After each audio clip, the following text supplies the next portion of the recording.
Leadership may look heavy from the outside, and that's because it is. But the weight you carry as a father, a husband, and a provider, that weight is also what builds you up. See, every decision that you make becomes a standard your family ends up following.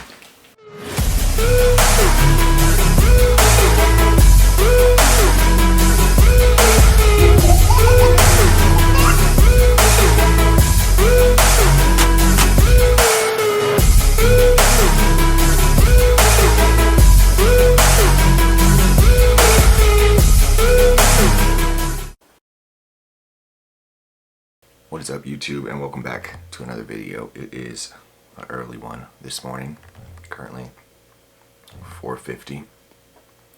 It's Thanksgiving break, so technically if I wanted to I could sleep in right now because I am on break. For those of you who do not know, my name is Bryce Dettorre. I am a husband, I'm a father, and I'm a special ed teacher and a Spartan enthusiast.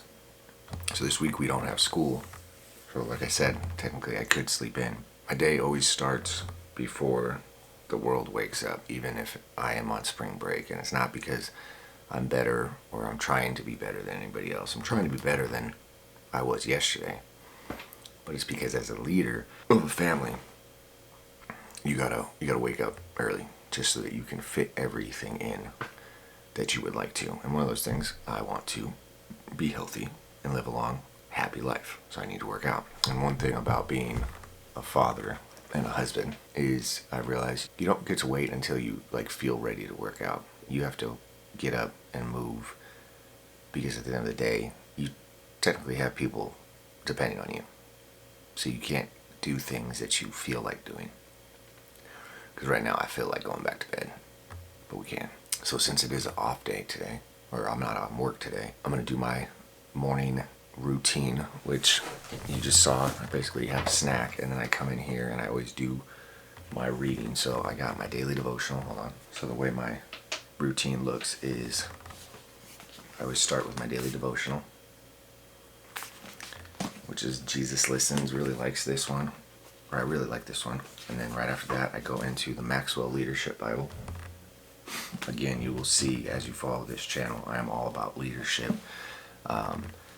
Because I feel as a father you need to lead, and as a husband you need to lead. So it's basically the Bible, but they break it down and they tie into, if you have ever read John Maxwell's books, he's all about leadership. I call him the leadership guru. He has another book called the 21 Irrefutable Laws of Leadership, I want to say. So he has basically 21 laws that make you a leader. So he ties those 21 laws into the Bible. Really good book. And so I always read my daily devotional, I read my Bible, and then I'll always read some type of personal development book. So right now I am reading The Leader Who Had No Title. I just read Robin Sharma's, I think it was the 5 a.m. routine or something, 5 a.m. warming, something like that. Really good book. I like this guy's writing style. He basically takes like a fable and ties in whatever the main point of the book is. So this one's all about leadership and how you don't have to have a title like management or owner or CEO. They talk about like a janitorial person, someone who just works at a bookstore, just your day-to-day people, but they all are leaders because they follow these rules, but they aren't looking for a title. And I like this book because I feel like as a father, once you become a father, whether you like it or not, you should be a leader, and you are a leader, because at the end of the day, you got your wife that's looking up to you to lead the family, provide for the family, protect the family, and then at the same time, you got your kids who are looking for you to lead. So, love reading those, love getting my mind right before I go work out. The first thing that you realize when you become a father is that your life isn't about you anymore. Every action you take echoes forward into your kids' lives. So make sure that you're making the right action.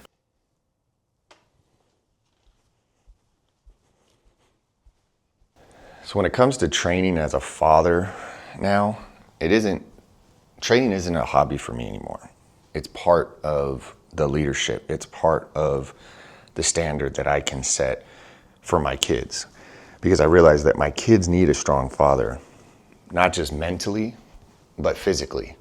And that is why training is such an important part of my day-to-day. And it's how I love to start my days. The weight on the bar is nothing compared to the weight of being the leader of a family. But lifting here does prepare me to lift out there, because I already know life is going to be hard and life is going to get heavy. What I've realized about working out, though, is the weight on the bars and the weight you lift in the gym is nothing compared to the weight of being the leader of a family, the weight of being a good father, the weight of being a good husband. But I do realize that lifting here prepares me to lift out there, both mentally and physically, when life gets heavy. So my training has looked a little bit different lately. Main reason why is I'm not actually training for a race per se, like there's no DECA, Spartan or anything on my calendar. However, I am training for life. So when it comes to being a father, I'm training for longevity, I'm training for endurance, mobility, basically living healthy. So my training sessions are geared towards having a good warm-up, having a good strength session, having a good muscle endurance section, and then a conditioning section. Now the goal in mind is obviously to fit all that in an hour window, because obviously if you're a father or a husband, you have other priorities that are more important than lifting and training. However, you do have to get in your training session. So today's workout, I'm experimenting with different training styles that will fit within 60 minutes, because since there is no actual race on the calendar, but I know that next year I will still be signing up for Spartan races, DECA races, and Hyroxes. So I want to experiment right now while I'm not actually in a training block, and experiment with different training styles, and at the same time enjoy kind of this off season. So every workout starts with a warm up, 5 to 8 minutes. Today's warm up was, I just did 20 band pull aparts, and then I did a light rower for 3 minutes, and then I just did some push-ups and shoulder taps. Today's an upper body session, so it was just warming up the upper body. And then the second part of the training session was my strength portion. So really focusing on basically total body right now. I don't really have the traditional bodybuilder split. So today I did bench press. I did 4 sets of 6 to 8 reps. The goal was to obviously increase each rep or each set, since this is the strength portion. Taking about 90 seconds in between, again, because this is strength focused. Second exercise was gonna be a bent over row. So it was 4 by 8. Again, focusing on the strength portion. That's why the reps are anywhere from 6 to 8. Then I jumped into dumbbell shoulder press, did 3 by 10. So kind of focusing on that hypertrophy. I got some shoulder issues, so I can't really lift that heavy, but at the same time, I do want to work them. And then the last exercise for the strength portion, I just did some pull-ups. I did 3 sets, basically as many reps as possible. I think the first set I got 12, second set I got 10, last set I only got 8. And again, 90 seconds rest in between. Then I jump into the endurance part. Now this portion isn't about going fast. It's not for time, but at the same time, it is about muscle endurance and upper body endurance, since today's an upper body session. So it was 3 rounds, again, not for time. I started with a 300-meter ski erg. I would rest about 15 seconds in between, and then I would do 10 push-ups, rest about 15 seconds in between, then 15 kettlebell swings, rest 15 seconds in between. I did 10 renegade rows. This is like a total body, really engages your core. And then I would rest 30 seconds and then run it all back again. So I did 3 rounds of that. Again, this is all endurance, so I'm not trying to do it as fast as I can with minimal rest, but at the same time, I'm not resting that long in between each set. So once that portion was done, then I jumped into the finisher. This is basically the finisher conditioning piece. This is where you empty your tank. So 250-meter ski right into 10 burpees. You rest 90 seconds, and then you do that for 3 rounds. Again, this one you are focusing on emptying your tank. You want to keep it anywhere from basically a zone 4 to zone 5, as opposed to the endurance, muscle endurance part, that's like a zone 2, zone 3 portion. So anyways, all in all, that workout only took about 48 minutes. Again, the goal is to basically experiment, seeing how effective and efficient my hour workouts could be, because, again, at the end of the day, I'm first a husband, and then a father, then a sped teacher, and then I'm an endurance or fitness enthusiast. So when it comes to if I sign up for a Spartan trifecta or a DECA or anything and I do a 12-week training block, nothing's gonna change. Because again, with another baby on the way in May, I realized that my workouts are gonna be even shorter and maybe not be as consistent and scheduled. So the goal is to get used to being able to make the most of my time in a short amount of time, so that when the baby does come here and I have 2 children, I'm still able to get in my workouts, because I know, hey, it's only gonna be 45 minutes to an hour, as opposed to before, sometimes my training sessions were 2 hours. And realistically, when you're a husband and a father, it just doesn't really work out. But anyways, it's 7 o'clock, I'm gonna go inside, eat, and now I switch gears from training / Spartan to now I go straight into dad mode, my favorite mode. This right here is where the weight matters. Not at the gym, not at work, but here, in your day-to-day routine as being a present father. Leading as a father, showing up as a father, and just spending time with your kids at the end of the day. Because at the end of the day, your kids do not care how busy you are or how tired you are. They just need you present. This is the leadership that shapes who they become at the end of the day.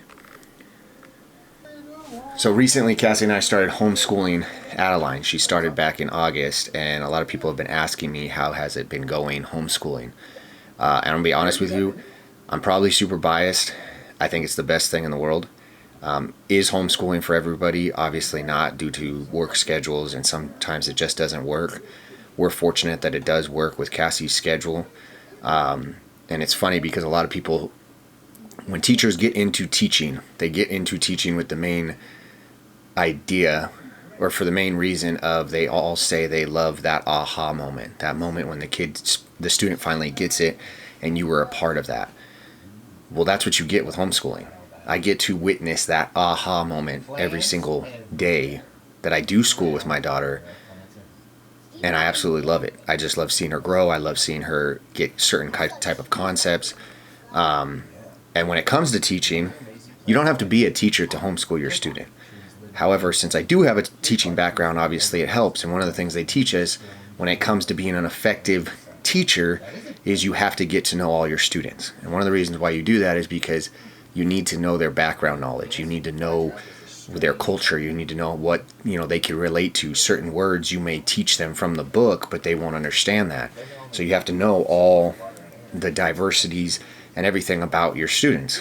Well, the good thing is since my daughter is now my student, I know how to tie in the lesson with her everyday life. There's a lot of times where I'm doing school with her, and again, it is not just me.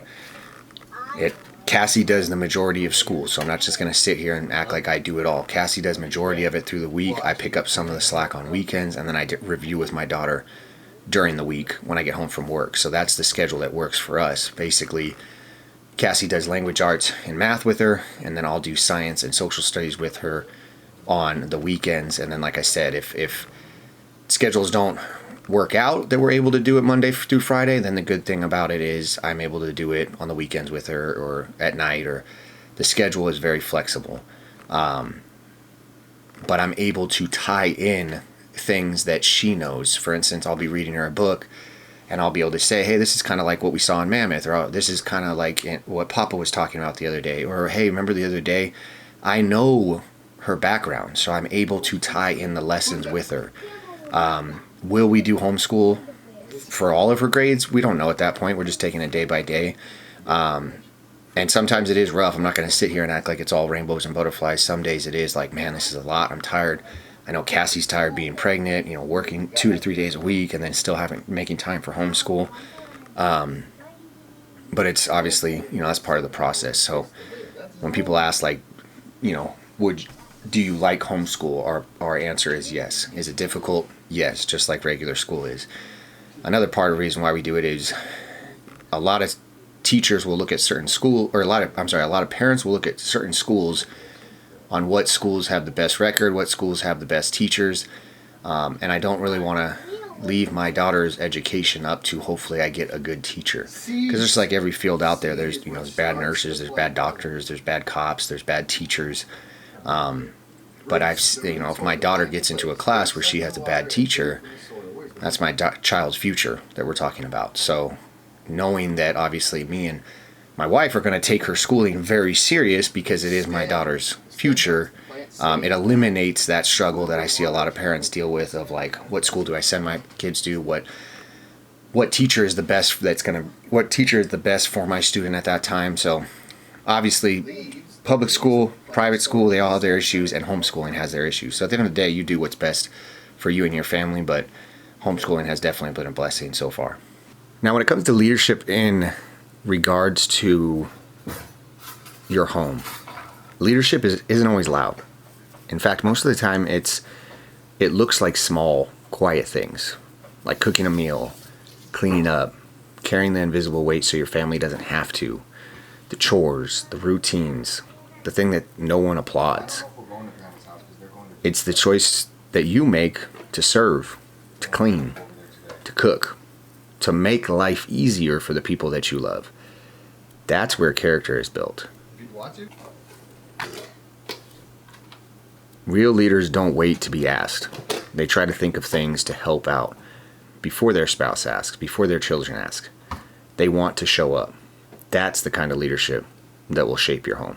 I'm going to wrap up this video now on the weight of leadership. This video was all about leadership in regards to being a husband, being a father, whatever your role and work is.